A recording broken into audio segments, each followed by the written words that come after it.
कल 15/1/2021 शुक्रवार के दिन महासभा में स्कूल की फीस के मुद्दे पर बात हुई। उसके बाद शिक्षा अधिकारी उर्मिला पारधे ने सभी स्कूलों को यह नोटिस भेजा है, जिसमें लिखा है सभी प्रबंधन स्कूलों को छात्रों और अभिभावकों को वर्तमान वर्ष और अगले वर्ष के लिए स्कूल फीस का भुगतान करने के लिए मजबूर नहीं करना चाहिए। महाराष्ट्र शैक्षिक संस्थानों अधिनियम 2011 की धारा 21 और प्रबंधन अधिनियम की धारा 26 के अनुसार माता पिता की सुविधा के लिए शैक्षणिक वर्ष 2019-20 और 2020-21 में भुगतान किए गए शुल्क शेष वार्षिक है। मासिक त्रैमासिक जमा का विकल्प एक बार नहीं लिया जाना चाहिए। शैक्षणिक वर्ष 2020-2021 के लिए फीस में कोई वृद्धि नहीं होनी चाहिए।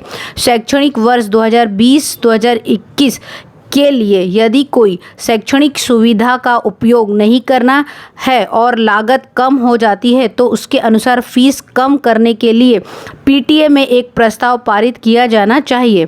माता पिता को लॉकडाउन अवधि के दौरान असुविधा से बचने के लिए ऑनलाइन शुल्क का भुगतान करने का विकल्प दिया जाना चाहिए। स्कूल से फीस का सारा ब्यौरा और फीस जो छात्र ले सकता है अभिभावकों को उसकी रसीद देनी चाहिए।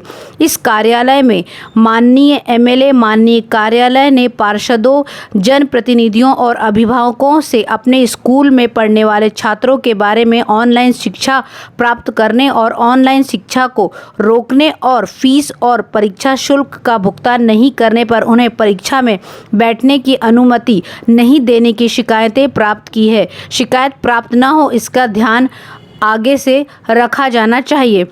अगर उस विद्यार्थी की ऑनलाइन शिक्षा बंद कर दी जाती है और उस वजह से वह विद्यार्थी डिप्रेशन में आ जाता है तो उस स्कूल पर 2009 एक्ट के अनुसार एमबीएमसी कमिश्नर प्रशासकीय कार्रवाई करेंगे। विवादास्पद 7-Eleven क्लब की जांच को मीरा भाईंदर पुलिस से मुंबई पुलिस क्राइम ब्रांच को दे दी गई है।